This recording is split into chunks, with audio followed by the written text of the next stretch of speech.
States of America and to the republic for which it stands, one nation, under God, indivisible, with liberty and justice for all. Is there any public comment from the board this evening? Yes. Mr. Matthews. Just wanted to note we've announced the caucus to be held next Monday the 17th at 8 p.m. And I just wanted to announce that due to personal and professional opportunities, challenges, and obligations, I will not be running for re-election. I'm going to spare everyone a long going away speech because, of course, you're stuck with me for a couple more months. But I did want to note today that coming off the town manager's preliminary budget request from last Thursday, I just wanted to highlight the positive position we're in as a town. Our credit rating has significantly improved over the last few years due to effective, innovative fiscal management with a commitment to maintaining reserves and stabilization at the core. This will be very important as we get ready to finance the school building project, which will have a significant impact. And for the first time in memory, as we enter the budget season, we actually have an early surplus as a result of the efforts of this board, the finance committee, and especially the town manager and department heads. And perhaps most importantly, due to our positive, respectful working relationship with our town employees and their unions to control contract costs, and the work of the PEC to help us manage our health insurance costs. They've both had a huge impact on our financial standing. For many years, these relationships suffered, and this cooperative effort was lost to acrimony and distrust, with the result being unsustainable contracts and costs instead of real fiscal control. I only hope, as the candidates come forward and voters consider their options, whatever they may be, that we all focus on our success in working together as opposed to against each other, and that decisions and discourse be based on fully understanding the facts and realities of our situation and not on empty negative rhetoric. I am more than confident in this existing board and in this town manager that we will continue on a positive course. And I just want to thank everyone for the opportunity to serve. It's been a pleasure and an honor working with everyone here, with people in town operations, town government, and most importantly, getting to know my fellow citizens and neighbors around town. So, thank you. Thank you. And I will wait for my goodbye speech till the end to you then. But I will say now it's been a pleasure working with you both on the finance committee and here. And I guess since you're going to be with us for another 2 months, don't do anything to mess that up. So I'll try. No, I appreciate that. And I want to just comment as one announcement that in light of the budgetary comments that you made, that of course on last Thursday, the town manager did her budget presentation for FY15 to the finance committee. Many department heads were here, and most of the Board of Selectmen was here too, and of course people watching at home. It was a very positive outlook, probably one of the better ones in a long time, and a lot of the things that Mr. Matthews just commented on really led to that. And I most of all, I want to thank the town manager for, number one, stewarding that process over her tenure here for the last 6 years, and also for doing such a wonderful presentation. Year after year, we've come to expect that, and she has not disappointed us in any of those times. They're clear, they're concise, they're full of reasoning about the parts of the budget that do change and why they change, and everybody has worked very hard together from all different aspects of town government to make that happen. So I want to thank her for that. And just to mention, because I've been asked to, that meeting of last Thursday has been uploaded to the public access YouTube channel, and it also will be aired on Channel 8 Saturday and Sunday at 7 p.m., Tuesday at 11 a.m., and Wednesday at 8 a.m. So there are ample time to see that presentation if you have not already. Ms. Bertram. I just wanted to thank Mr. Matthews. I'm saddened to hear that you're going to be leaving, and it's been a pleasure working with you. You've been an invaluable member of this team, and I think the service you've provided to the town of Lunenburg has been absolutely invaluable, and your insight and your financial finesse and all of the aspects that you've worked on are truly, truly appreciated, and you will be missed. Mr. Chairman, Mr. Ebersol. I look forward to the day after the town election when there may be some opportunities to appoint Mr. Matthews to a committee. I didn't know where you were going. I look forward to the day after when he's no longer here. Is that it? Could have stopped then, I'd have been okay with it.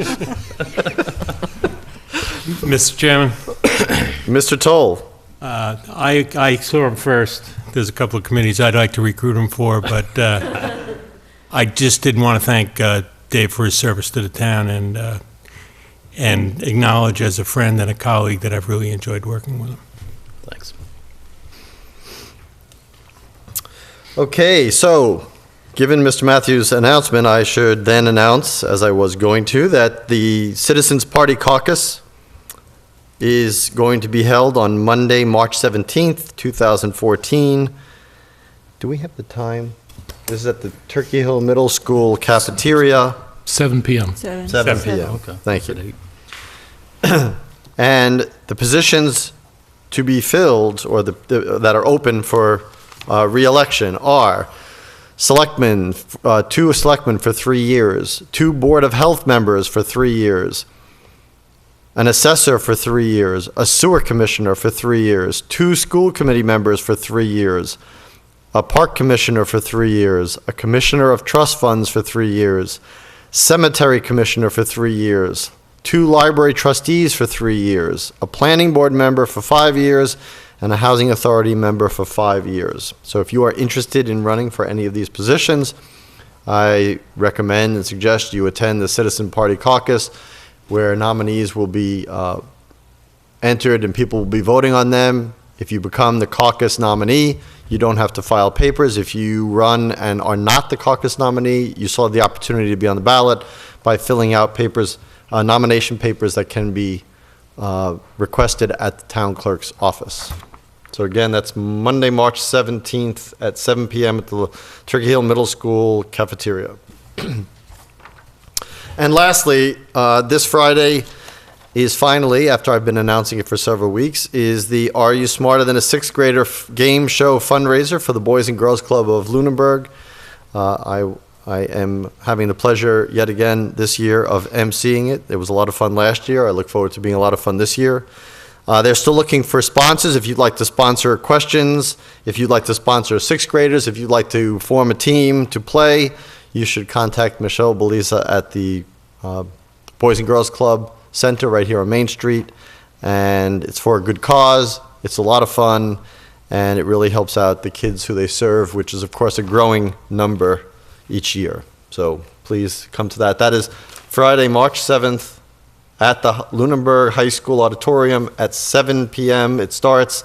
Doors open at 6 p.m. Any public comment from the public? Okay. Which one would you like to do first here? Okay, we're going to jump right to appointments. We have the appointment of a patrol officer, Devin Z. O'Brien. So I would ask the chief to come up with Mr. O'Brien.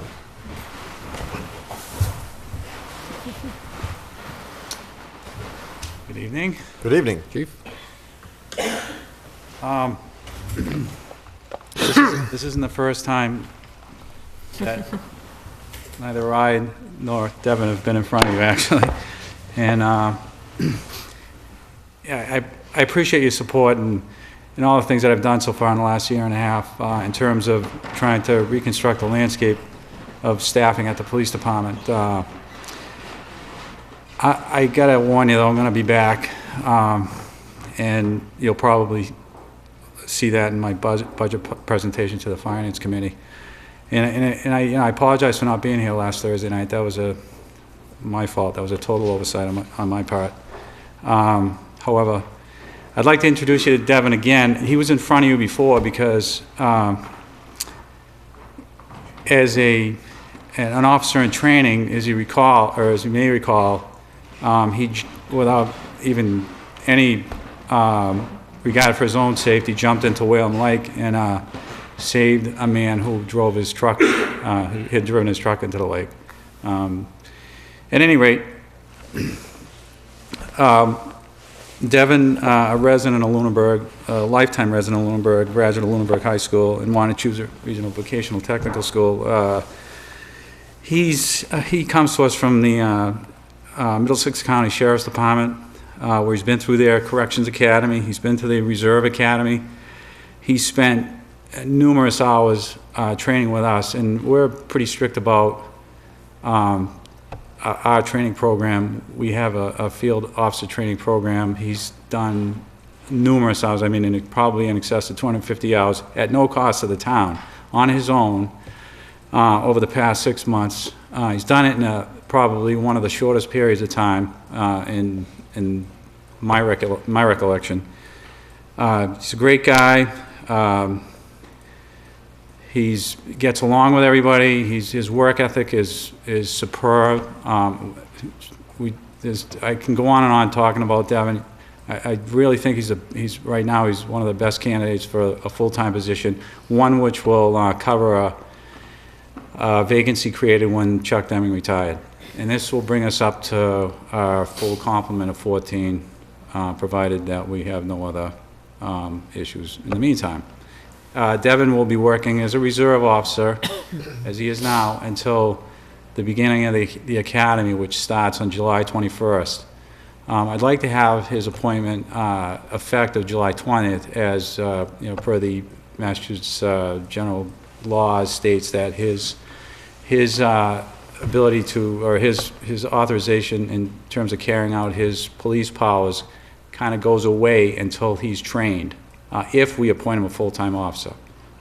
So once he becomes a full-time officer, he has to complete the training in order to exercise his powers of arrest. So that's why I want to keep him on as a reserve until that time, like the day before the academy. So if we can make the appointment just prior to that on the 20th, that would work well for us. We can keep him on as a reserve until that time. And then he goes in, and once he comes out, he's a full-time officer with full powers of arrest, just as he is now.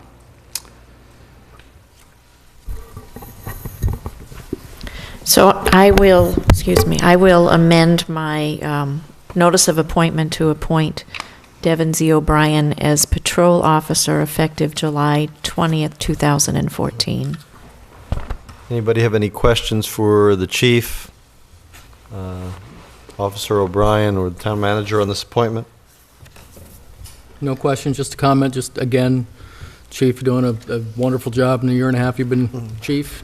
Of course, years before that as lieutenant, et cetera. And your policies of bringing officers in, getting to know them as reserves, getting, comfortable and familiar. So you're happy to bring them in front of us, and I commend you for the effort and the plan and the work and the strategy. It's all working out great. So just want to thank you for that. Thank you very much. I want to thank all the fellow officers who are here tonight to be here for the appointment. So thank you for your shared support for the department and for each other. So I would entertain a motion that we ratify the town manager and chief's appointment of Devin Z. O'Brien to the position of patrol officer effective July 20th, you said? Yes. July 20th, 2014. So moved. Second? Any further comment? All those in favor, please say aye. Aye. Aye. Opposed? None. Congratulations. Okay. Thank you very much. You've already Thank you. done wonderful work already, so keep it up. Actually, Chief, before you leave, you do have a number of your personnel standing in the back of the room, and if you could just introduce them. There are at least two that should be familiar to everybody, but three that are fairly... No, you two in the back can come up front, too. The old guys can come up, too. Yeah, the old guys can come up.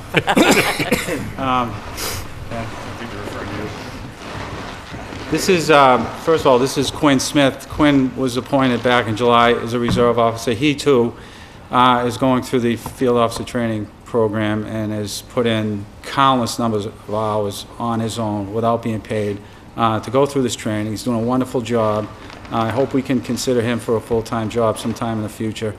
Josh Tossi's been with us for a number of years, and Josh Matthews just came on last year full-time. Of course, Devin, and we have Lieutenant Mike Luth and Sergeant Sean Connery in the back, they've both been with us for many years. So, yeah, very proud to have all these guys with us. It should be. Thank We're you. proud to have you as serving the town. Thank you. Thank you. Thank you very much. Thanks again. I should have announced in announcements that there are some committee vacancies that we're still looking to fill. There's one position on the Historical Commission, so if you have any interest in the history and providing support and protection for the history of the town and information about history of the town, I would recommend that you find a talent bank form online or at the town clerk's office and fill that out. And also, there are a couple of positions still for the Personnel Committee that deals with non-union personnel and their salaries and benefits. So that is a committee that works very closely with the town manager in addressing the needs of those or that category of employee.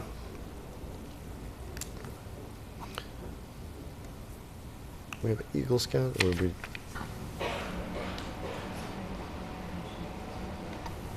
Okay. The Eagle Scout honor, we were supposed to be having the proclamation. It is not ready for us to sign, so.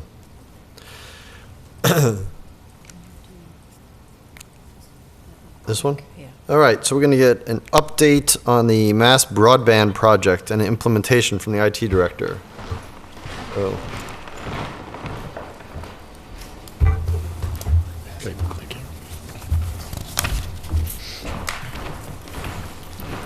For those who don't already know you, you may just want to present your name, just so people at home who don't know you by face. Sure. I'm Steve Malandrinos. I'm the Director of Information Technology here in town and for the school department as well. Good evening. In the interest of a brief overview, for those unfamiliar with the Mass Broadband Project, it was undertaken by the Commonwealth with the end goal of bringing fiber optic infrastructure to every community in the Commonwealth. Many communities were underserved and still are underserved for broadband connectivity. And mass broadband, the entire point was to get those communities hooked in and ready to go. So Lunenburg's participation in the mass broadband project is pretty much complete. As far as the mass broadband project goes, we have fiber optic drops in several buildings throughout town, town hall, the library, the police station, and several other buildings as well. Currently, there is already broadband access in town. We have Comcast in town that runs cable broadband. That's what we're currently using in all buildings in town. In the schools right now, we have a 50 megabit by 12 megabit connection that we are using not only for internet service, but also to connect the town buildings via a what's called a mesh VPN. That service so far has served us well. Obviously, I would love to upgrade that service and jump onto this mass broadband network. But in speaking to the vendors that will be serving communities over this mass broadband network, the pricing that they're offering, while competitive with other fiber options, is not competitive at all with the cable broadband pricing that we have right now. If you look at the sheet that I brought up there, the closest I could even come to the current pricing that we're paying was a much reduced level of service, and it was still double the cost, more than double the cost of what we're paying right now per location. We're currently paying about $115 a month, $1,400 a year per location for that 50 by 12 megabit service. And again, to go over to the mass broadband network, we would have to double that cost, and to get even close to the service we're getting now, we could look at almost 10 times that cost. So that's basically where we stand right now. I'm waiting to see if other communities, as like Lunenburg, are hesitant to use this service just because of the pricing and the availability of other broadband options. Hopefully that in the long term will force more competition into the market and force those prices down. But as it stands right now, I can't recommend jumping onto that network.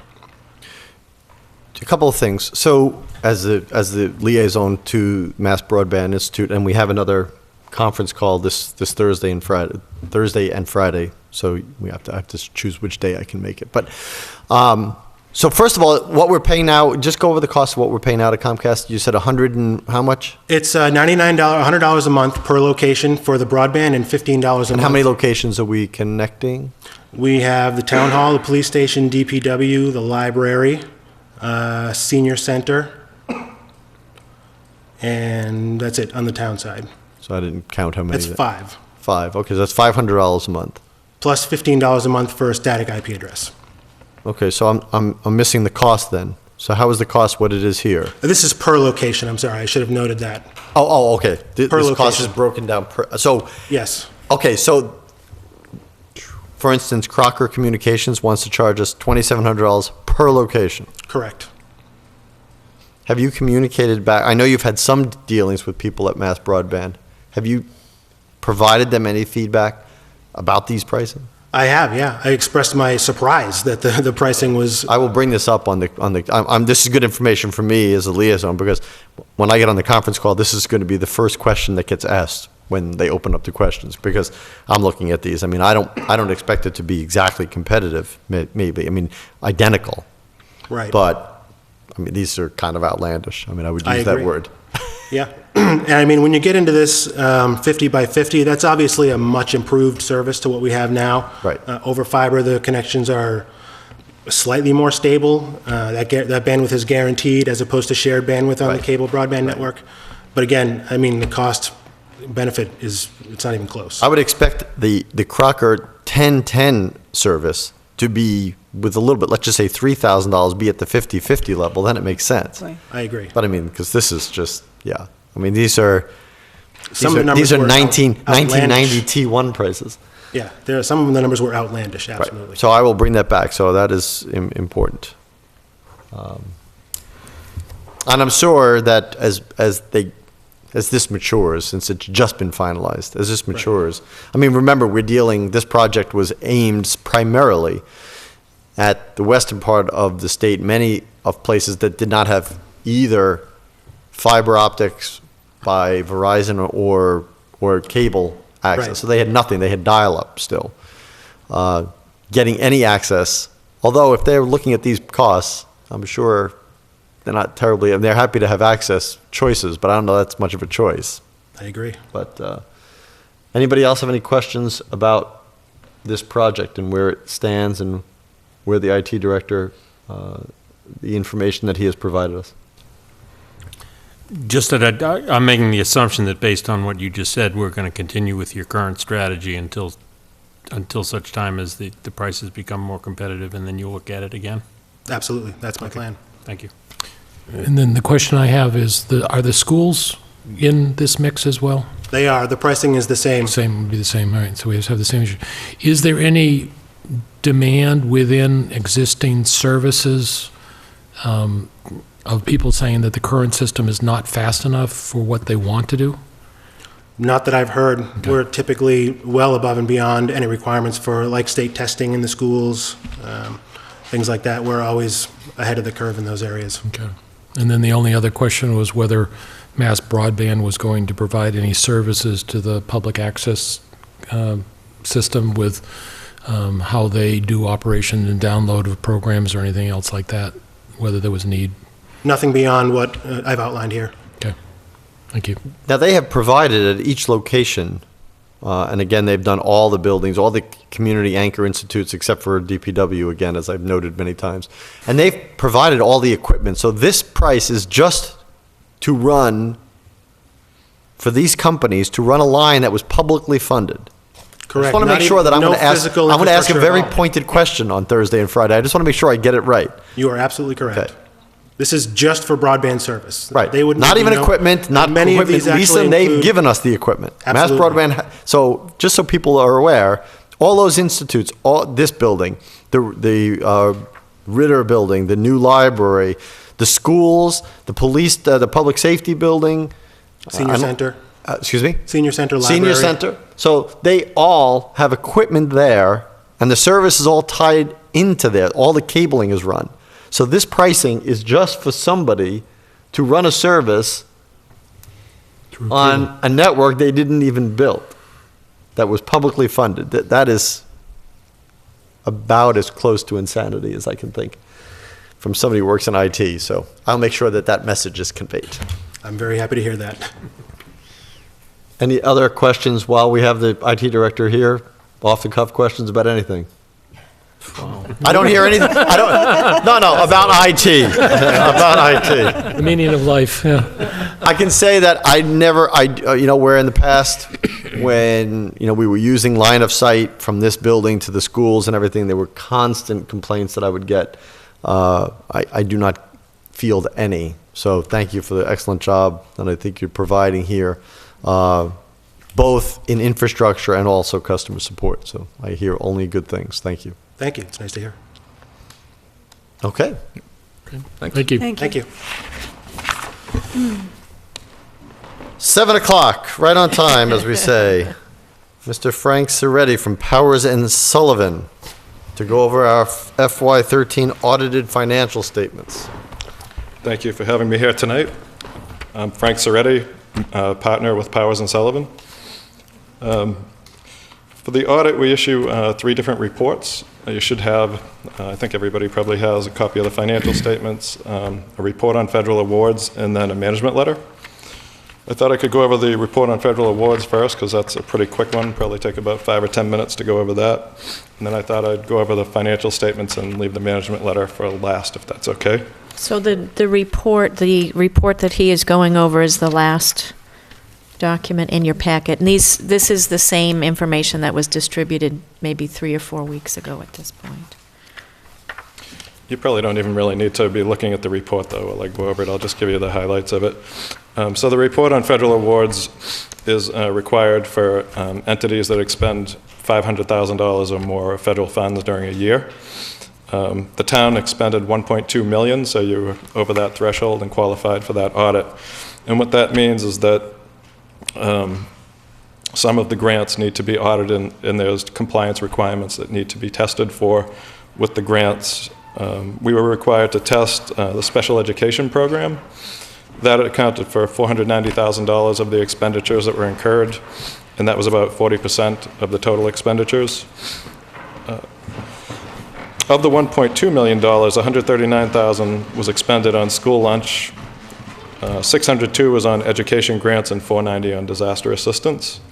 The results of our testing were that there were no question costs, which is great. There was one current year finding, though, that related to time and effort reporting.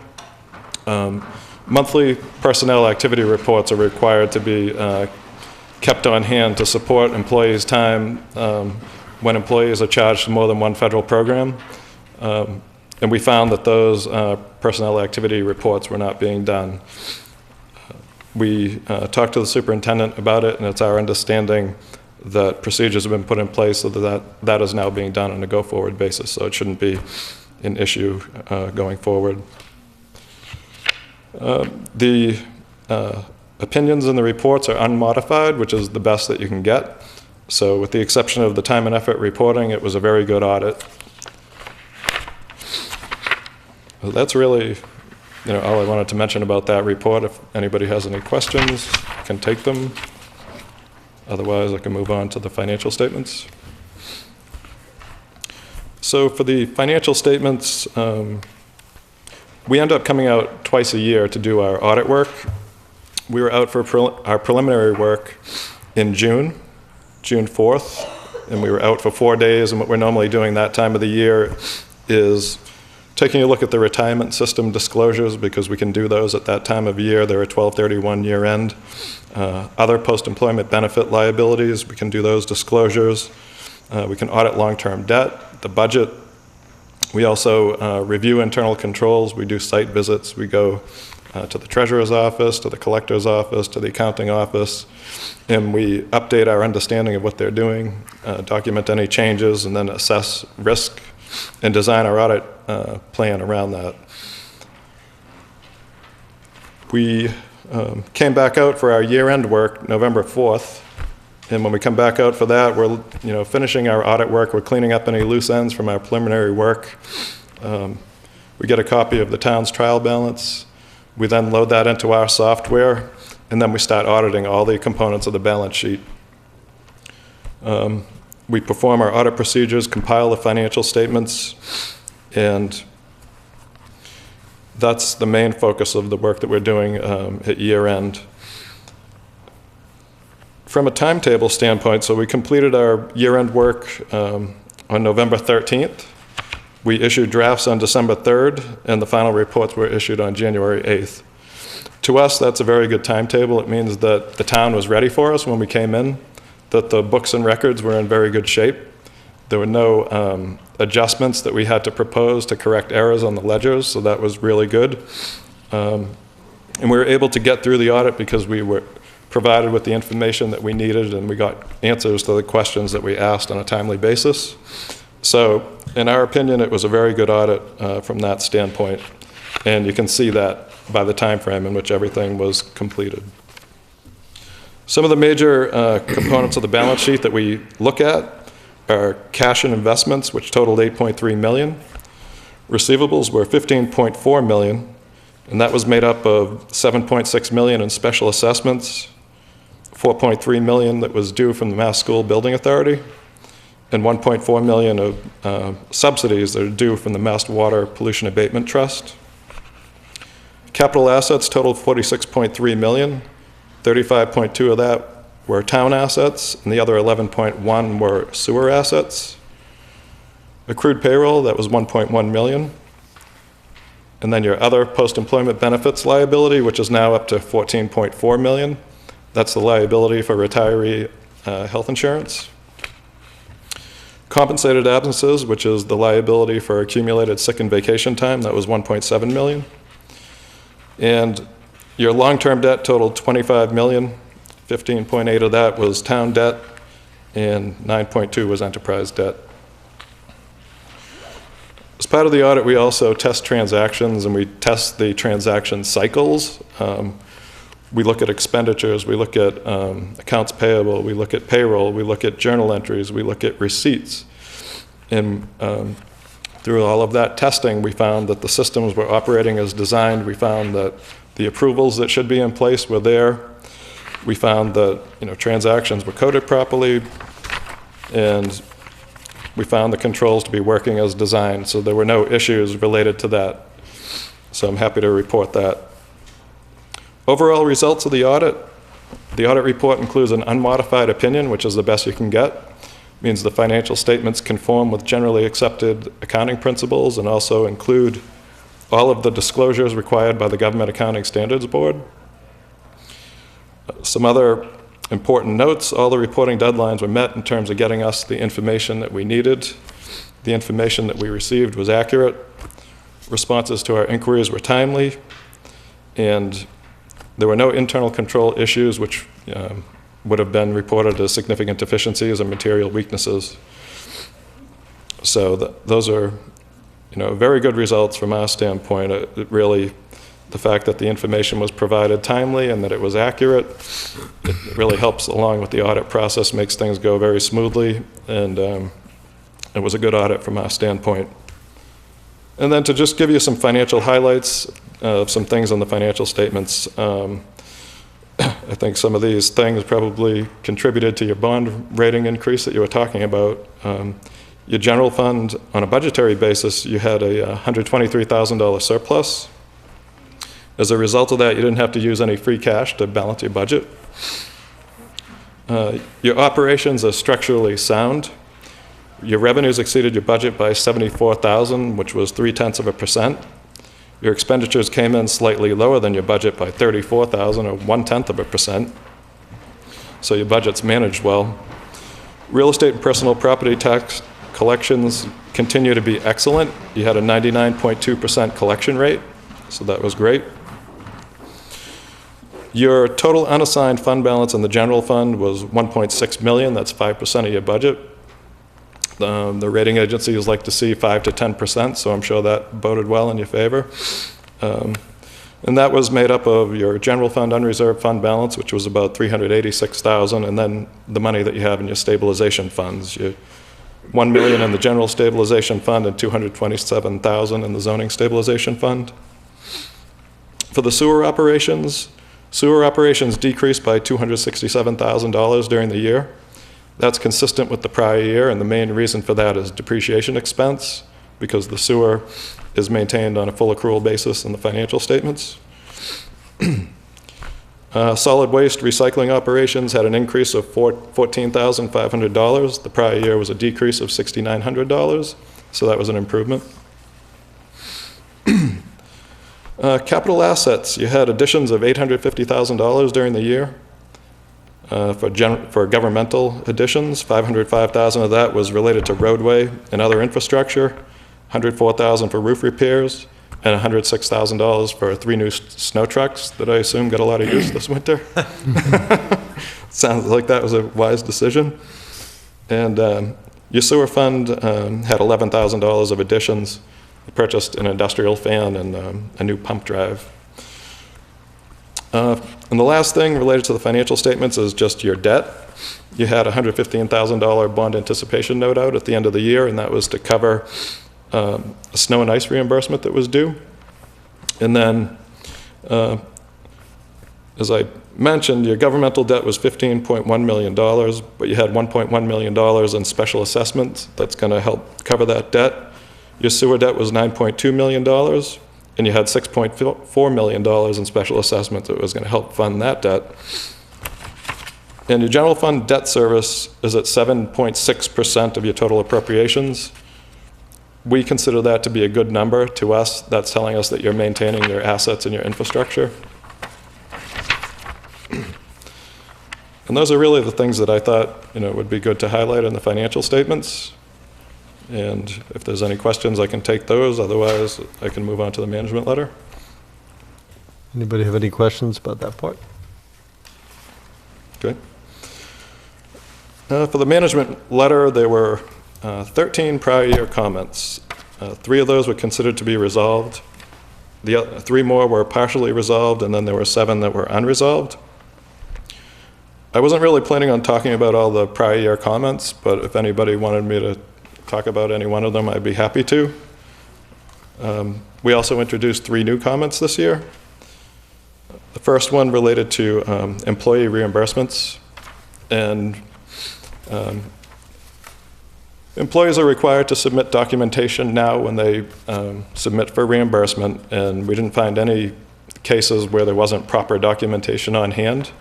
But our understanding is that there's not currently a policy or written procedures for how the reimbursements are supposed to be done, so the documentation that's being submitted isn't always consistent, and there's not a standardized form that's being used. And so we think that the process can be probably more efficient, and there can be less questions, less back and forth if you had a policy and procedures in a standardized form. So that's our recommendation on that. The next comment related to centralization of procurement documentation. Currently, the procurement documentation is maintained at the department level, and our recommendation on that is to centralize the documentation. We feel that it would be more readily available for internal purposes, for any questions that the accounting and finance department might have related to a procurement, that the information will be right there and ready, as opposed to having to go to the department, try to get it, and then maybe there's a problem, maybe there's a not. And same thing for audit purposes, that the information would be a little bit more readily available. So our recommendation is to centralize it, and that's pretty much the gist of that comment. And the last comment relates to old receivables that are kept on the ledger. Currently, there's a number of motor vehicle and personal property tax receivables that are greater than 5 years old that are on the ledger. And that just makes the reconciliation process more cumbersome and more time consuming. And so we're recommending that the town, take a closer look at those receivables, try to determine if they're really collectible or not. And if they're not collectible, then maybe consider writing them off. And even if you write them off, that doesn't mean that you can't collect them at a future date. The assessor can always recommit those receivables if somebody is around to pay them. And then we also had 2 informational comments in the management letter. One of them is just to let you know about a Mass General law that was passed not too long ago that allows the town to create a reserve that can be used to fund the compensated absence or the sick and vacation liability. Like I said, your employees currently have a liability that's accumulated to $242,000, but you don't have money set aside to fund that. And so with this general law, you could create a reserve fund and start putting money aside to pre-fund that, similar to what people are talking about with the OPEB. So we just wanted to make you aware of that. And then the last one relates to some new GASBs that are going to be implemented over the next couple of years. The most significant one relates to pension, and it's going to change some of the assumptions that the actuarials are using, like how they're preparing the actuarial report. It's going to change some of the footnote disclosures, and it's also going to change, it's going to require the unfunded liability to get recorded on the statement of net assets, or statement of net position, which is the first statement. There's like 3 different bases of accounting in these financial statements. The first one is a full accrual statement, has the capital assets and the long-term debt on it, and it's going to require the unfunded pension liability to be reported on there. I think you're about 2% of the Worcester Regional Retirement System, so if my calculations are correct, I think that ends up being about $10 million liability. And so every city and town in Massachusetts is going to have that, and in most cases, depending on, some of the other liabilities are much bigger, and depending on what you have for capital assets, it may put your balance sheet into a negative, which is kind of what the OPEB liability is already doing, the retiree health insurance liability. So those are the comments that I wanted to talk about in the management letter. If anybody has any questions or wants to talk about any of the other comments, I'd be happy to. Well, one of the things I would ask as a non-financial professional was to boil all that down and give us, I mean, I don't think it should be part of this, but your words, a basic scorecard about, it sounded like everything you said was positive. But there's no indication here. Okay. Because my guess is if you put something down on the management level, you found something wrong. And it's hard to know as a non-financial professional, a non-professional financial person. Are they serious? Are they not serious? Where are we? Okay. Well, I probably should have started off by saying that this document is critical in nature, and it doesn't highlight the things that are done well. And I tried to highlight some of the things that are done well earlier on, about how the town was ready for the audit. We were provided with a great audit package, and the audit went smoothly. But the comments that you see in this management letter, nothing in here is a significant deficiency or a material weakness, which are the things that you should really be concerned about. The things that you're seeing in here are what we consider to be other matters, and they're more of suggestions for improvement, things for you to consider to try to point out some areas where you might be able to do things better. But we're suggesting that you take a look at these things, and you may not agree with all of them. You may do a cost-benefit analysis and say, no, this doesn't make sense for us because of X and Y. A lot of times we're, thinking of what would be great in a perfect world. Well, it doesn't always work out in reality. So, no, none of these comments in here are significant deficiencies or material weaknesses. They're more enhancements or improvements. So I don't know if that helps a little bit. Yeah, so it's a positive report. Yes, I would say that it's definitely a positive report. I understand from coming from computer technical background that you can get so involved in it and you speak to what you know every day and what you do every day, that for people listening and for people like myself, I just want to hear in English, that we're doing okay or we're not doing okay or what. So that was very helpful, your last comments. Okay. Carrie and I talked about this when the report first came out, since I have a financial background. And some of the discussion is the turnover of the treasurer's office. The current treasurer has been there for how long now? For probably a year and a half. Okay. Yeah. So a lot of these are operational. A lot of these relate to staffing patterns or the lack thereof. So therefore, when we look at the cost benefit, some of the things would need more staff to do some of those things or more time to do that.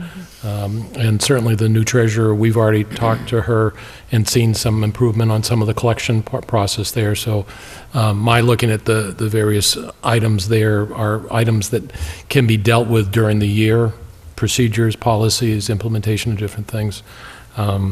The other thing, my understanding, having been on the library, they've started doing some centralizing of the Munis system for purchasing so that there would be less paperwork going back and forth, so there's already some implementation of that. And having submitted a reimbursement, I was required to fill out a new form.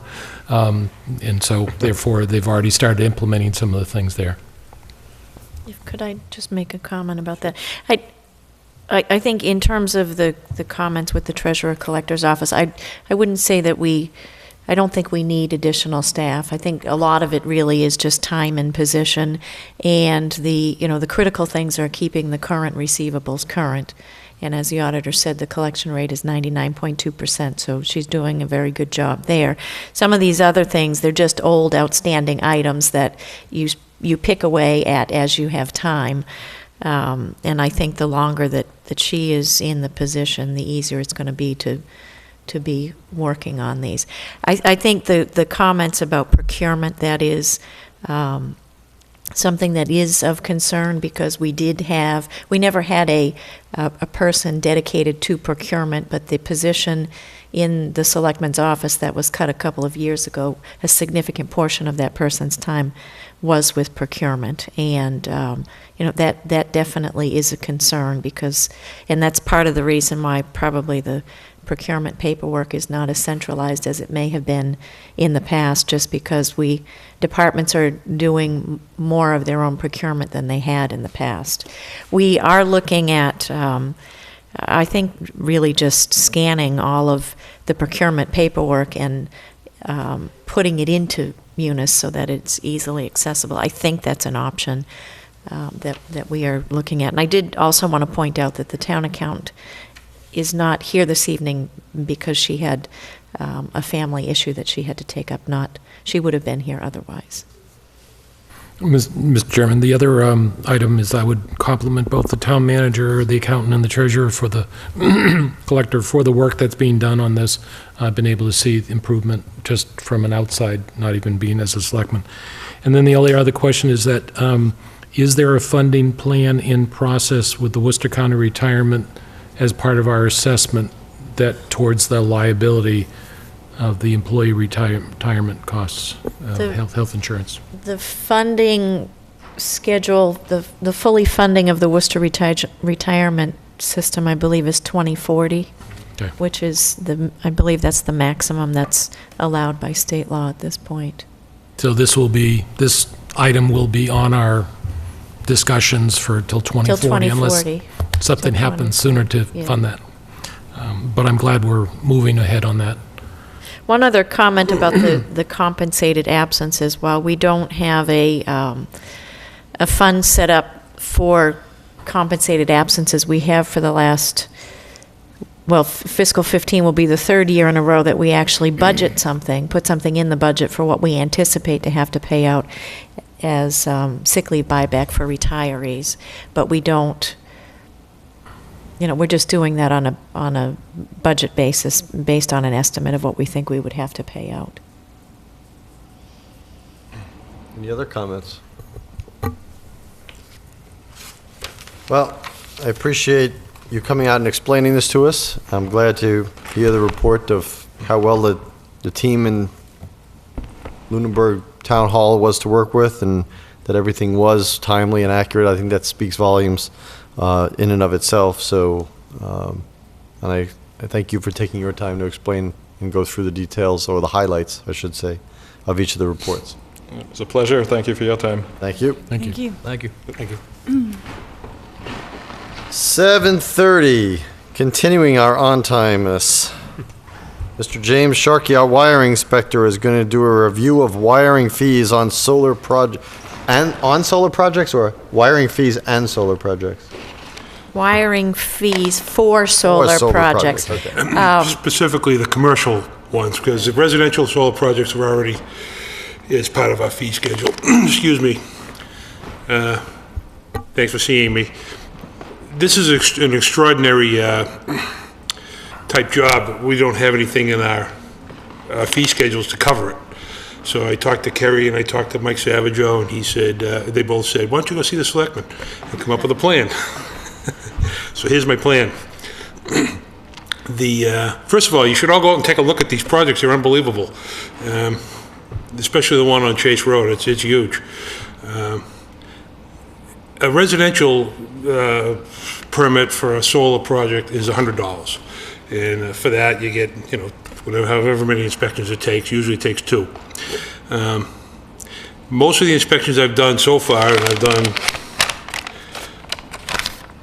7 on the commercial projects, have taken an hour or less, about an hour, getting there, looking at everything, walking the street. There's a 5,000-foot differential over at Chase Road from where the trailer is to where the project is. So the wiring inspector receives 82.5% of fees collected. So my proposal is that an hour inspection is $82.50, and any inspections beyond an hour would be another $82.50, I guess. I've talked to wiring inspectors in other communities. They said, you'll be there some days 3 hours, you'll be there some days 4 hours. I've never had to be there more than an hour so far. I know that the job it's like owning a dog. Sometimes the dog just lays in the corner and doesn't really call you that often, and other times the dog won't leave you alone. According to the electrician up there, the dog's gonna be all over me pretty soon. But it's a fast-track job. April 15th is the proposed completion. So I've kept a log of, I was gonna give you a copy of everything, but my printer broke, of where I've been and what I've done. So that's my proposal. And it just is, if I can get this on the record, the electrical contractor there is very good. We landed a good contractor. I heard other bad stories about some of the contractors that have done some in other communities. So, that is my proposal. I keep a log, I turn it in once a month, or every 2 weeks, whatever it takes, and then when the warrant goes out, it's done the same way as my salary is. So my question, I don't know if it's to you or to the town manager, if we don't have anything officially on our fee schedule for this, how are we capturing these costs right now? The wiring permit was granted without a fee. And Mike and Kerry and I said that it would be come out of the building permit fee. Because if we did a fee schedule for this, it would be an astronomical number. This is actually a real bargain. Well, we're not So looking, okay, I'm sorry. No, I wanted to make this point. So at some point during the 2 years of discussion we had about these solar projects, this board determined that the building permit fee would encompass the electrical inspection fees. And we then were given the task of how are we going to compensate the wiring inspector for these? Okay. So it's already part of the fee that they paid, and the fee that was paid for this particular project, I believe, was around $50,000. Okay, so what we're talking about now is really not the impact of how does the town recoup the fees from the person, the company putting up the solar panels. It's really how do we compensate the wiring inspector, because there is no established fee for wiring inspecting per se. Correct. Okay. Yes. Gotcha. With that in mind, I have no problem with Mr. Sharkey's proposal. No comment? Sounds good. No problem with me. There we go. I'll be out there tomorrow at 7 o'clock in the morning if anybody wants to join me. Official vote? Do we need any official vote? Or? Yes, I would appreciate, I believe $82.50 an hour. So it would appreciate it if the board would make that motion. I would make a motion that the wiring inspector be... Before you Go do ahead. that, would you agree $82.50 an hour minimum, and then in increments of a half an hour after that? Is that okay? Sure. Okay. I would make a motion that the Board of Selectmen determine that the wiring inspector should be compensated $82.50 an hour for inspections at commercial solar projects, an hour minimum, and then to be compensated in half-hour increments. After 1 hour. After 1 half-hour hour. increments, yeah. Do I have a second? Second. Any further discussion? All those in favor, please say aye. Aye. Aye. Opposed? None. Just a final comment. The electrical contractor also records when I come out, so there's so. Oh, we have our eye on you, don't worry. I'm sure you do. Thank you very much. Nice, Jim. It's part of mass broadband. Okay. Review of the town manager's review and discussion. So this will be an ongoing agenda item from now until town meeting. I don't know if there's anything you want to go over today, or anybody wants to go over it today. I wasn't at the meeting Thursday, but I did have an opportunity to view the meeting, and I'm just in the process of going through the notebook, and I'm actually looking forward to the departments will be coming into the Finance Committee, and I know Thursday night there will be some departments coming in. One of the things that concerned me during the presentation, and I know that the town manager indicated that it's more investigation is needed, but it's specifically the capital request for the street sweeper. During the presentation, the comment was made that we need to look at outsourcing. And one of the questions that it raises in my mind is whether or not the cost of outsourcing or some cost was incorporated in the proposed budget. Because I did have an opportunity to talk to the DPW prior to the presentation about the street sweeper specifically. And given the stormwater management mandate that we have in the town, the fact that we've had a horrendous winter as far as the roadways are concerned, and the amount of salt and that's on the roads, it concerns me that the street sweeper is one of the things that's not funded. So I'm really interested to hear more about what investigation we've done about outsourcing costs, what's been incorporated in the budget to cover that. You know, in the preliminary discussions with the superintendent, the DPW director, he indicated that one time of street sweeping is in excess of $30,000. And if that's the case, given the amount of sand and salt that's on the roadways this year, that really concerns me, because I don't know that we're going to be able to pick it all up in one pass. Additionally, it's used in paving projects when we do a paving project, and I've become more and more aware of this as part of the MPO, is that there's a lot of other things that have to be done, preliminary work that has to be done before we go forward with the paving project. So I'm extremely concerned about the fact that the street sweeper wasn't incorporated in the capital plan, and I really want to understand how we're going to address that need, because it's, especially this year, it's going to be a strong need. How we're going to address that next year. I would like to provide some comments about that, and I mean, I was at least a couple of capital planning committee meetings where we talked about the street sweeper. We spent a lot of time talking about the street sweeper, and I think the capital planning committee is well aware of the fact that I'm not happy that the capital planning committee ranked that item as low as they did. And I think the agreement that we came to was that the capital planning committee didn't feel that it had the data it needed to make a decision about the need for that, whether or not that needed to be something that we did in-house or we outsourced, and the importance of that. And I think it is incumbent upon the department and myself to be able to provide that information to the committee and make the case for that, and I don't think we did. And I'm very disappointed that we didn't. This is the second time that's been before the capital planning committee. There was some data that was presented by a former member of the committee last year that made it seem that it was very cost effective to outsource it, and I don't think it is cost effective. It's an expensive piece of equipment, yes. It gets replaced once every 20 plus years. But there was no support from other departments, no support from the Board of Health, no support from the Conservation Commission, specifically to address what Selectwoman Bertram mentioned. I would think that some of the other boards would weigh in on the reasons why we need to take care of removing sand and salt from the roadways.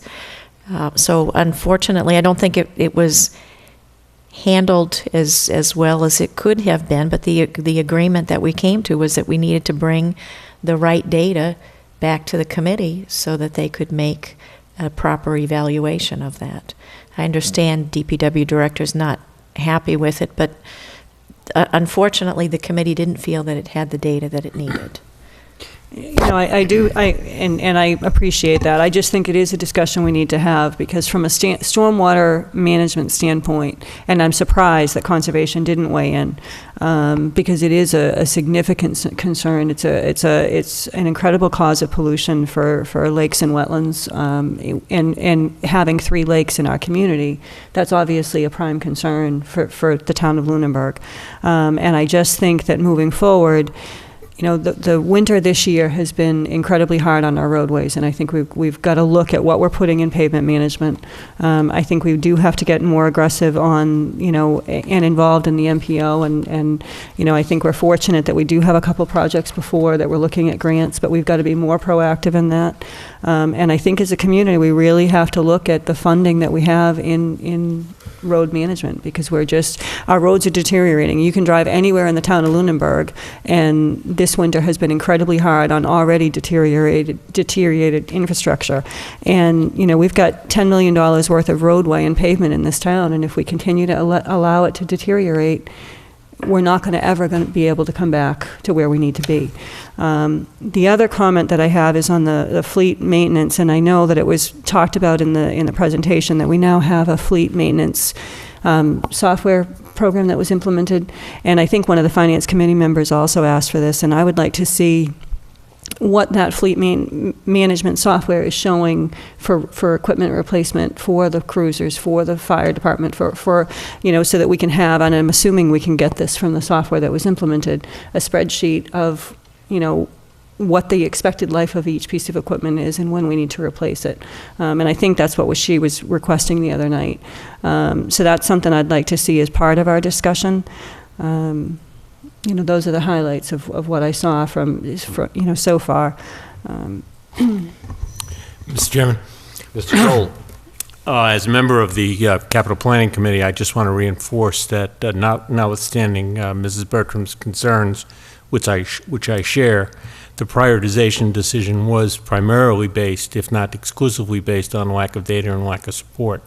And it's certainly fair game for discussion as we go through the budget hearings and the budget discussions with the Finance Committee.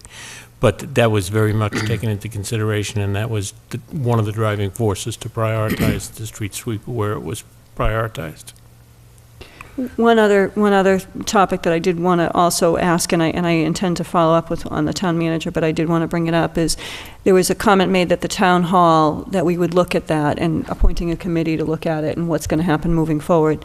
Given the building reuse committee and the recommendation that we look at housing offices here, I understand, why the need for the committee, but I also want to keep in mind and make sure that we keep it on our radar that we did just have an assessment of this building.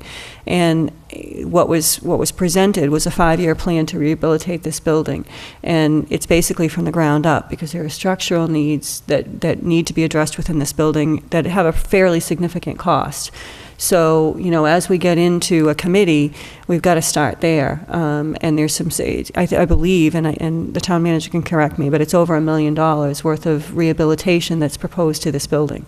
So if we do intend to utilize this building for offices moving forward, then we really need to start putting funding aside to address the structural components of this building. And I think that's something that we still have to flush out, so I understand why it's not incorporated, but I do think it's something we need to talk about as part of this budget and as part of our timeline, because, the recommendation from the building reuse was that we use this building for the town offices, which quite frankly sort of surprised me. But if that's what makes the most sense, then we need to invest some money into this building, and obviously the first place you start is with the structural components, and I didn't see that in the capital plan or in the budget moving forward, so I think it's something we definitely have to talk about. Mr. Chairman, for the town manager, the sander, is that still working, and it's a question of replacing it this year, next year, or is it not working at all? It is working, but due to the age, it's difficult to find replacement parts. And it was at least up for replacement last year, under serious consideration. So at this point, it would be 2016, which is pretty far out there. And it's unfortunate because I think the data was available. I think it just wasn't presented in a way that it was maybe easy to understand, or it wasn't received right, and it just, Mr. Toll knows we spent as much time talking about the street sweeper as every other item put together. There was a lot of discussion and just not a good understanding and not support from places where we expected to get some support from. The reason I asked was to make sure that Mrs. Bertram's concerns about the fact that the streets are going to be swept, will be swept. And I really do want to go back with the DPW director, because my understanding was the machine was not operable. So, and that was just as near enough as a month ago that we had that conversation. So maybe I misunderstood, but my understanding was that we would have to outsource it this year. So I know he's coming into the Finance Committee Thursday, so I'm sure that's definitely a question I'm going to raise. But my understanding was that it was not going to be operable this year, so. I certainly can double check on that. I know we put $5,000 into it last year, and I'm almost positive it's operational, and it wouldn't have seen any use within the last couple of months. So, but I'd be happy to check on that. Well, we'll know on Thursday. And I would welcome the even if it's an exercise of outsourcing versus keeping it ourselves. I'll go back 30 years when the Finance Committee raised that discussion, and I'll go back 60 years when my father was on the Finance Committee, and there was always the discussion of, do we outsource the sander? It is a legitimate discussion, but the fact is, the environmental standards have changed from 30 and 60 years ago when it gets to the point where what we have to do with it, where do we put it, other things like that. So I think that the other discussions have to go beyond that, so I'd welcome that discussion. And I could also add, in my 20-plus years in working in 4 states in local government, the street sweeper is a problem in every state in the country. So. I think after being on capital planning myself for a number of years, both as the Finance Committee rep and our rep, there's always frustration, and it seems like the frustration seems to be in the same departments, and not to point fingers, but the people who are best prepared, have the best data, the best information, seem to not have an issue with capital planning. And there's a lesson there for someone if they're willing to learn it. So I'll put that out there. I also say, addressing this building, if this is going to be the core of our operation, which has kind of been the recommendation, I think we all agree to, given the options out there, we do have to spend a lot of money on this building. And, structure, sure. And the facades, we got to start dealing with the facades because the place looks horrible. And it's going to take a lot of money, and we got to, work out the timelines as to when you're going to have to insulate this old barn, because a lot of heat goes right out through the cracks and crevices. So you got to open up the facades and whatnot to do that, but at the same time, we're going to close them. But if we're going to spend that much money on this building, we've got to get some revenue out of the other buildings. So we've got to tie it all together, make it, a long-term plan. If we're going to pay for this, then maybe that gets paid for by the Ritter going away and Brooks House and whatever else we end up doing. But we've got to have a long-term view on that to try to lessen the pain, because again, we just asked the taxpayers for a whole lot of money to address the school projects. We're not in a position to do that again, so we got to make this self-funding. My recommendation. Okay, I have to make a comment, and I don't mean to be particularly argumentative or anything, but I think there is, I would somewhat agree that there is a lesson to be learned in how information gets presented. I also think there are certain capital projects that are a whole lot more interesting to people and a whole lot more easily to accept. And I think, unfortunately, a lot of what Public Works doesn't typically, it's not as interesting as fire trucks and ambulances and cruisers. And I think we certainly could be better prepared, but I don't think it's just a case where somebody needs. It's all about dollars and cents. If the color of the truck is white, the color of the truck is red, the color of the truck is black and white. It's all dollars and cents, and it's all business decisions. And if you're ready to present an argument, and the data's there, the argument gets made, the decision gets made, and it's clean and easy. I've lived through it. I've watched projects take years to get approved because every year it's a little bit different. So I'm just respectfully would suggest that preparation would help. Well, and I've gotta say, I had this discussion, and it was part of, I had met with the director to talk about MPO projects, specifically Summer Street and Chase Road, and that dovetailed into capital planning, and he was extremely equipped to talk about what the cost of outsourcing was, what the uses of the sweeper were, what the mandates were from the state. So I find it, it's interesting to me to hear you say that, because when I had this conversation conversation a month plus ago, maybe a month and a half ago, the individual was extremely prepared to talk about why it made sense to incorporate the sweeper into the capital plan, and how that within 5 years of outsourcing, you would have recouped the cost of purchasing the machine. So, I think that the facts are there.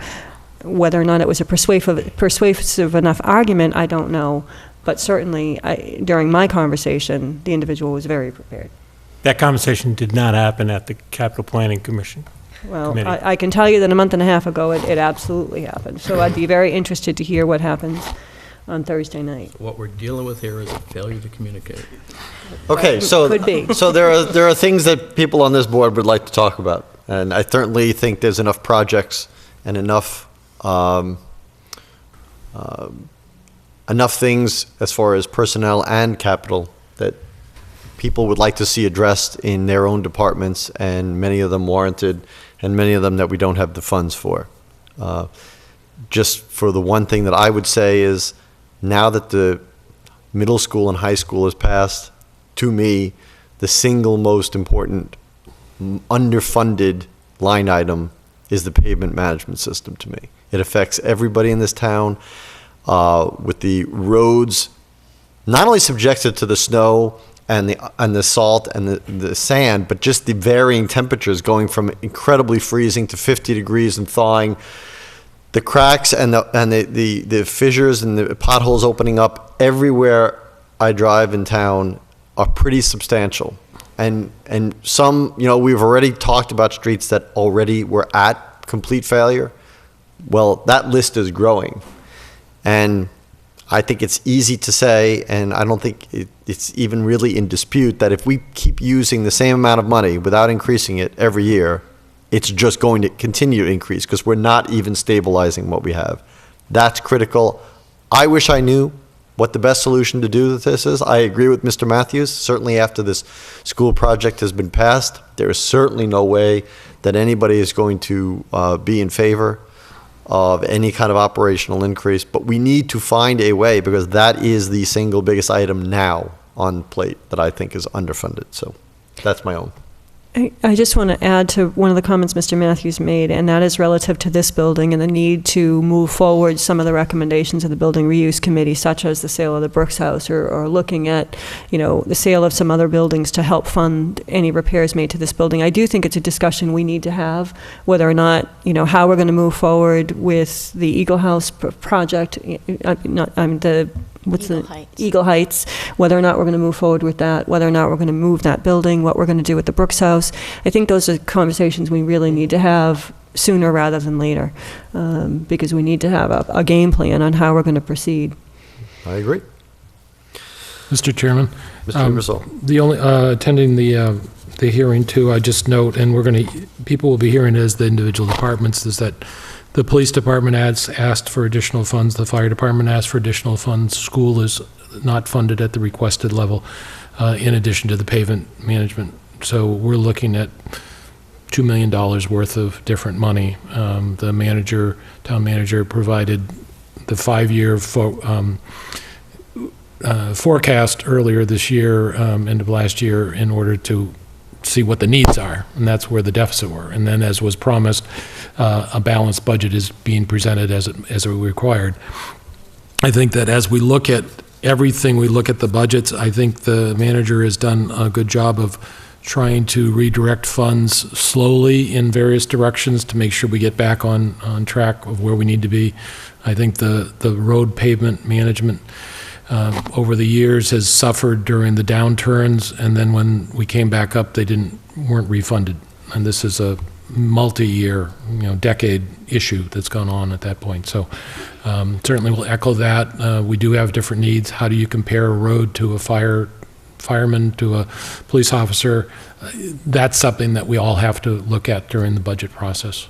And then the one part I would support is the manager's proposal in the land use manager position. We'll have more discussion on that, but I think the concept of coordinating that is a good concept. And I would encourage not only this board, because I know many of you will attend the Finance Committee hearings, but I would encourage certainly the public in preparation for town meeting to watch either live, the televised Finance Committee department hearings this every Thursday for the next 4 weeks, or watch them as they get posted on YouTube or get replayed on Channel 8. So they are going to be very important to hear.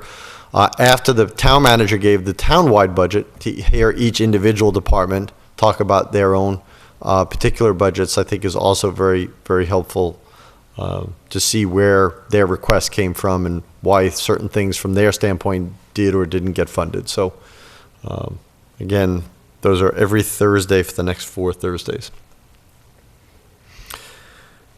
Review and discussion of warrant articles. We don't have anything to discuss just yet, right? No, not But the warrant is open until, when, do you have the? 24. May? No, March. March. March 24. March 24th, okay. May, March. Emma. That would be after town After meeting. town meeting, that's Do we good. have any minutes? Keep things flexible.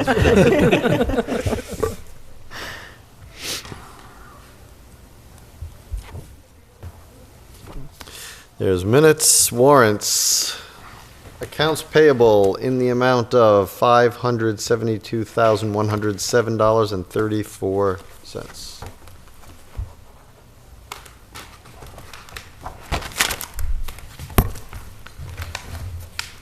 And any action file issues? Just as a follow-up, and I realize I just brought this up a couple weeks ago again, but the structure on Flat Hill Road that has, the neighbors have now complained about officially again. I know it's in the budget, have we done is there any progress on procedures about getting this remedied, this dilapidated structure? Not just yet. Okay. I don't have anything to report. Anybody else have any action file issues? Committee reports, Board of Health, No report? Building Reuse. Building Reuse Committee resumed its meetings with a meeting last night. Our original membership was 9 members. 2 have left, 1 through retirement and 1 resignation. And Mike Mackin replaced Todd Blake as the school board representative. The committee discussed our next steps and the next steps that were presented as part of their presentation back in December, and felt that they could continue to add value by establishing some detailed plans and exploring real estate and development possibilities to those properties identified as surplus. We felt that we should maintain a minimum of 9 persons on the committee, and therefore we would like to begin to recruit for additional members, particularly those with expertise in real estate, construction, marketing, and legal areas relative to real property. And I'll give you a note to kind of make that part of our ongoing announcements. The two vacancies are citizens at large? They're not Well- committee or board appointments, right? There's one of each. Okay. One was the Historical Commission, and Damon, who sits representing the Planning Board, also was on the Historical Commission. So he is going to check with them and see if they feel they want to have an additional full-time member or whether he could kind of liaison that. But we believe, the committee believes that it could handle 9 and could even go as high as 11 if there was significant volunteer there. The reason for that is that there's a lot of kind of small task force committee work that can be done and then brought back to the group, which is what we kind of did in the past. So we're targeting 9. We believe we wouldn't create a quorum issue, meaning as a whole body. The issue is really on the other side of the quorum, where if you have a small task force with a small committee, you kind of have a quorum too quickly, to do task force work. So what I'm trying to say, and not very well, is that we believe we should have continue with a 9-person committee, but we could go as high as 11 if there was a lot of interest on either public at large or representing various interests in the town. Well, without upping the number of people in the committee, you could certainly employ more people to work on Exactly. subtasks, because you can create ad hoc committees as you need. Exactly. Exactly, and I had a conversation with the town manager. There are going to be areas where there are people who are not residents of the town but bring a particular expertise, and they wouldn't be a member of the committee. They'd just kind of help us provide some information, and then the committee would bring it back to the selectmen for their approval. So I would encourage any interested residents to fill out a talent bank form, et cetera. Our next meeting will be the 7th of April. Which is a Monday. Excellent. Capital planning. As we just discussed, although already presented by the town manager, the capital planning committee will actually be one of the groups that presents to the finance committee. That was kind of snowed out its first attempt, but it'll be worked back into the schedule, and we'll have an opportunity to discuss why the prioritization fell the way it did, et cetera, and then turn it over to the kind of the finance press and the town manager for budget. You on this Thursday? No. No. They were supposed to be, but there are a couple of members, the finance committee appointee to the capital planning committee is not available, so it will be rescheduled, and it has not been yet. Finance committee. As you stated, Mr. Chairman, they kicked off the budget cycle with the presentation by the town manager at their February 27th meeting, and we'll meet every Thursday for the rest of this month to to hear from the department heads in various constituencies. Meetings will be held here in Town Hall, 7 o'clock on Thursdays, and will also be televised. Okay. Library Board of Trustees. I wasn't able to make the last meeting, but they are in the process of finalizing, updating some of their policies. Their website continues to get rave reviews, and they have been able to, I know they have at least 2 people that are interested in the Library Board of Trustees opening. MPO. I wasn't able to make last month's meeting. This month's meeting is next week. I did check with Brad Harris. The functional design analysis has been submitted and is being reviewed for Summer Street, has been submitted to MRPC, and they're currently reviewing it to ensure that it complies with the slated funds in 2016.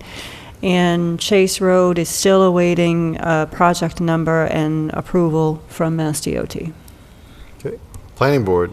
The meeting on February 24th, the majority of the meeting talked about the new marijuana dispensary bylaw. They had a phone conference with town council, and then they had some additional discussion regarding the bylaw, so that is in the works and will be before the town in May. They did approve the definitive subdivision for 50 Elmwood Road, which is the Ewan property. So that was approved. Originally, Conservation had requested that an easement be provided to Proctor Park from that property. That was not, the property owner did not opt to do that. However, they have agreed to make improvements to the entrance to Proctor Park and to put in to clear some areas for some parking. Not put in a parking lot per se, but to do some improvements to make Proctor Park more accessible for all of the town residents, but will also help the residents of this new proposed development. They did approve Force Corp. They endorsed their development plan review, which is the lumber company that's at 305 Leominster Shirley Road. And that was really the majority of the meeting. I just want to ask about the article as it was written in the ledger. Is it true? And I haven't seen the bylaw, and I didn't replay the planning board meeting. I don't even know if it was televised. It wasn't. Or not. Okay. Are they really considering an armed guard in the zoning? Yes. Okay.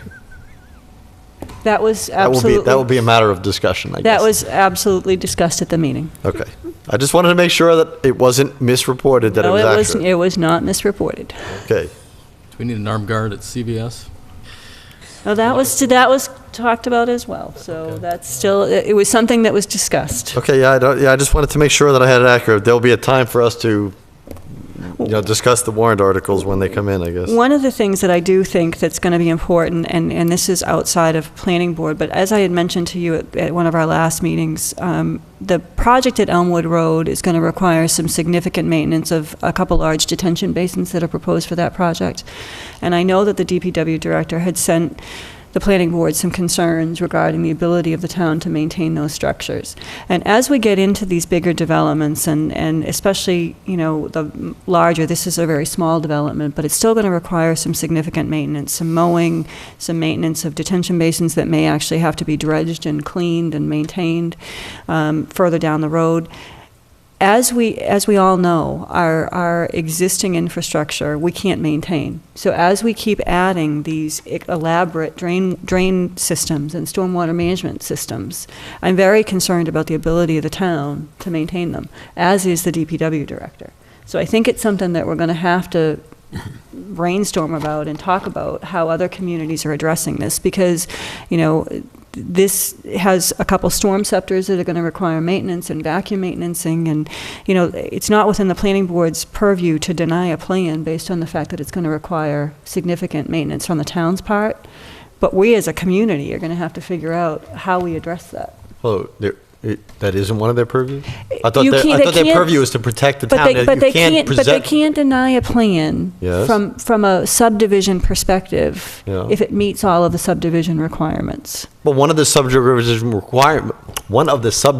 requirements should, I assume, by necessity, be that if you're going to say, here's my plan to do a development, but by the way, town of Lunenburg, you have to take care of these structures, that would be part of the approval process.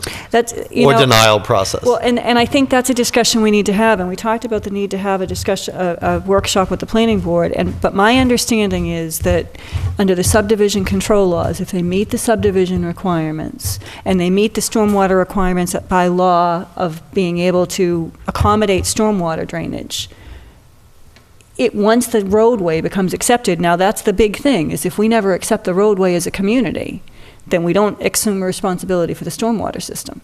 Well, that has been a sticking point with me several times when people come to us with acceptance of roads. I mean, I think that maybe I'm misunderstanding, and I will lay it out there that maybe I'm misunderstanding some basic principles of the planning board. But one would think, from a common sense point of view, that if somebody's going to develop something to such a point that requires structures that require maintenance and more work, more man hours, more equipment work for the town to take over, that is part of the whole equation of what you would approve and not approve. So if they don't have a mechanism, I mean, if this is not an association, that they're, for instance, let's say the sewer treatment plant of Hickory Hills, which is really taken care of outside of the scope of town government.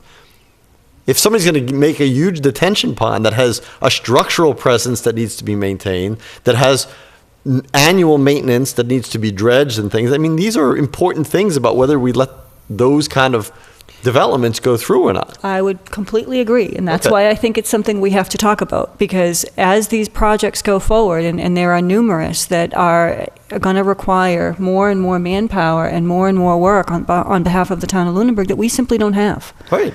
It means that the planning board would need to review its subdivision control regulations, and that would be something that maybe we can have a workshop with them on some of the specific things. I know we also talked about working with the Conservation Commission on some of their concerns to make sure they had the power that they needed to do. This came up from a citizen's perspective. Stormwater is something that concerns me. I mean, from a Hickory Hills perspective, and this is another hat, but I'm on a stormwater committee, because stormwater, obviously, from a lake perspective, is a concern. So I'm very familiar with the laws, very familiar with the processes. And in looking at the proposed increase in development over on the friendly 40B that's going on in Whalum, and they were looking to go from 64 to 80 or something. By doing that, the amount of stormwater maintenance that happens is astronomical, to add that small amount of housing to that development is going to cost the town of Lunenburg a fortune because of the stormwater structures that are associated with that increase. And I know that the DPW director sent a very long letter to the Zoning Board of Appeals outlining his concerns about the ability of the town to maintain those structures. But it's something that we as a town have to understand, that when we get into these projects, it's not just building these houses, because somebody's going to have to maintain these stormwater basins, and we can't. Right. The other way we could do it, and I don't want to get into an accounting nightmare, but there will be new growth in tax increases as a result of, for instance, Elmwood Road. If we could identify what that is and then allocate X amount of dollars of that to the DPW budget, at least it starts it in as a base, and then you use the other, because we do rely on new growth within the town manager's budget to do the whole budget, and I don't want to start allocating it, but just even if we understand that there's a bump that needs to be done at some point on some of those costs. But I would agree with that approach if the current situation was that new growth and Prop 2.5 enabled us to maintain what we have. And again, I've said this every year I've been here, that is not true. We are having a blessing this year that we have on the town manager's first pass of the budget, that there is some money on the table, and that's because we got a 0% health insurance increase. Now, when somebody asked the question, I think it was the chair of the finance committee, well, okay, we're allocating that money, but are we going to expect a 0% next year? I think we all know where that question goes. So every year with new growth, we don't cover what the increases are year to year. And so it gets difficult to do that. I mean, I think that's the proper way to do it if you were at a budget that was self-sustaining. I think maybe a fix to this is, as different types of land gets developed, different kind of drainage systems are needed, maybe between the DPW, planning board, whoever areas of expertise have, we develop a preferred system. So we have a consistent system throughout the town, so we're equipped to handle, consistently what gets built, as opposed to, 20 different developments, got 20 different systems, and then 20 different pieces of equipment, and all sorts of training, all this other nonsense. It's like, so why don't we try to get a plan together to codify what we're going to accept, if we can, legally, I agree. and maybe help guide the developers and say, this is what we'd like to see from you at minimum, if not demand. Well, I think the workshop with the planning board is going to be very important. I think the first one we should have is whenever they have their warrant articles done, because it would be nice for us to review with them what they're putting on, so we know, and we're not just hearing it for the first time there, and that we meet outside of a formal setting, either their public hearing or town meeting or whatever, just to discuss with them. And then, of course, coming back to something Mr. Ebersol said that's in your proposed budget, and that is, I think the land use director, I think, is going to be a critical component of addressing issues like this and other issues that this board have brought up. So, and I would recommend, I'm not sure if I understood you, but we were going to meet with the planning board before they had the public hearing. Right. I'd like to know, once they have their warrant articles, at least, substantially done. I don't know that every single word has to be done, but just substantially done, so we can discuss it. I know there was some concern at the special town meeting that the Board of Selectmen, made a recommendation and hadn't really consulted with them. I'd like to consult with them and make sure that we have a chance to talk with them personally before we go before town meeting. I think they're just about there because they did submit a pretty detailed placeholder for the moratorium. And that's what they were going through last week. Okay, school building committee. We have a meeting tomorrow at 11:30. You're going to start preparing for the internal town regulatory inputs, get ready to get on the planning board agenda, and also going to be looking at landscape and site work plans. You skipped a line. Yes, I did. PAC. No report. School Advisory Committee on Acceptance and Diversity. Their meeting was canceled last week, so we could attend the Finance Committee hearing. We have a meeting this Thursday. Okay. School Committee. No report. Sewer Commission. Sewer Commission sent on its report, and the Planning Board is reviewing Highfields with its tech. That's the development behind Walmart. The Sewer Commission continues to work with compliance on grease traps, reporting and taking care of it. If people didn't get to see it, they had a video talking about what you should not put down your toilet and your sewage, not regardless whether it's sewer or whether it's septic. They Sounds like a great video. It was. That's, it was, people were fleshing out the issues. Wish my kids had seen it. And probably of most of importance, this board signed the intermunicipal agreement with Fitchburg. It's now going into effect. They had to clarify some issues, which they did successfully. So the fact is that that is going forward, and we are now, both with Fitchburg and Leominster, based on the receiving quantity, not the metered quantity at the house. So they are continuing to pay attention to infiltration and inflow, and that's going to be their major capital needs for several years to come. Excellent. And the mass broadband, as I said, as we first heard from the IT director here, so I certainly have some pointed questions to ask them on the conference call on Thursday or Friday. Again, I don't know which one of it's just a repeat of the same one. They give you two options to join in. So I will report back. Town manager reports. I do not have any reports. Okay. We do have two resignations. As we talked about last week, so the PAC has been, the reason why there's no report is because there is no officially any PAC, because there's no quorum, and there will be some proposed changes to the PAC bylaw. But in the meantime, two members, Mr. Fred Krellin and Mr. Troy Daniels, have tendered their resignations, so they are before the board. I'm assuming we are accepting them. And Have we had any, I think we have to accept them, have we had any interest in the PAC, any interest in the PAC? I know this is something you've been advertising and talking about, and have we No. had any talent banks? One talent bank form came in within the last couple of days. yeah, so, but we will be revisiting this after, see how the proposed bylaw changes goes, reduces the number of members, make some other changes, and we'll start at that point after town meeting. In the interim, town manager will be okaying the timesheets of everybody, just to keep, and the program director, of course, of PAC will be running the programming as she has.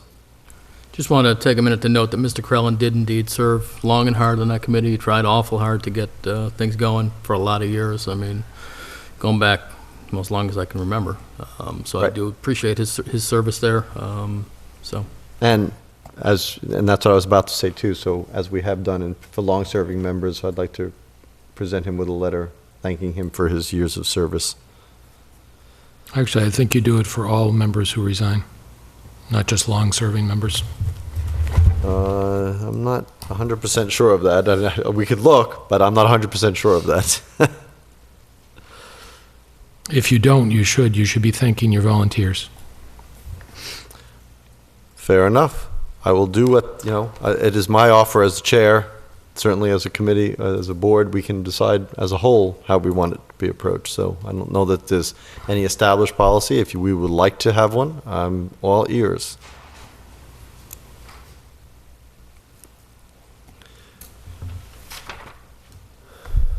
So we can take that up. Any other public discussion from the board? Any public discussion from the public? Hearing none, we have our next meeting next Tuesday, March 11th. And right here, same time, same location. I'd offer everybody a good night, and we'll see you next week. Motion to adjourn? Oh, sorry, that's right, motion. See, I get so carried Second. away. All those in favor? Aye. Aye. Opposed? Can't wait to get out of here, huh?